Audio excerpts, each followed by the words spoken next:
the first democratically elected president of the Maldives, who was ousted from power last year, faces a runoff after falling short of a clear majority in the first round of Indian Ocean Archipelago's presidential election. The Elections Commission announced on Sunday that former President Mohamed Nasheed had received 45% of the vote in Saturday's election contested by 4 candidates. He faces a September 28 runoff against Yaamin Abdul Qayyoom, a brother of Maldives' former autocrat Maumoon Abdul Gayoom, who received 25%. Nasheed needed to receive more than 50% of the vote to avoid a runoff. Businessman Qasim Ibrahim was a close third with 24%, while incumbent President Mohamed Waheed Hassan was the biggest loser with 5%. Nasheed, who won the country's first multi-party election in 2008, ending 30 years of autocracy, resigned last year after weeks of public protests and slipping support from the military and police. He later said he was forced to resign at gunpoint by mutinying security forces and politicians backed by the country's former autocrat. Though a domestic commission of inquiry dismissed Nasheed's claim,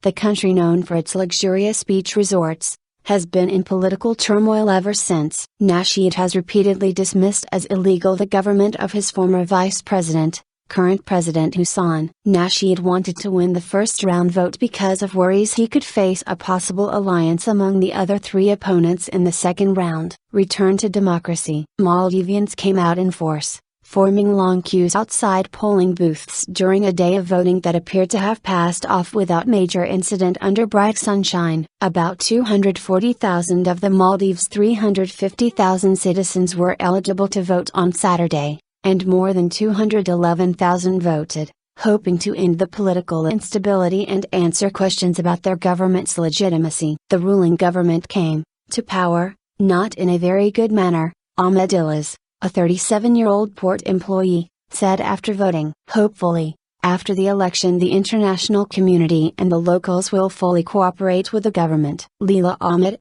a 43-year-old teacher, told AFP outside a polling station in Mail on Saturday that she had voted for Nasheed to reverse what she called a coup last year. Regional Power India and UN Secretary-General Ban Ki-moon had called for free and fair elections to end a year and a half of political turmoil on the tropical islands. Voting took place on all major inhabited islands as well as at the tourist resorts that have made the country famous worldwide. Whoever wins the second round will need to build public confidence in government institutions that are accused of political bias, such as the courts, police and military. The next government will have to deal with pressing issues, including high unemployment, increasing drug addiction among young people and improving transportation among the nation's far-off islands in the Indian Ocean. Nasheed's fall from power last year came after he ordered the military to arrest a senior judge whom he accused of bias. Waheed, who was then vice president, took the oath of office immediately afterwards,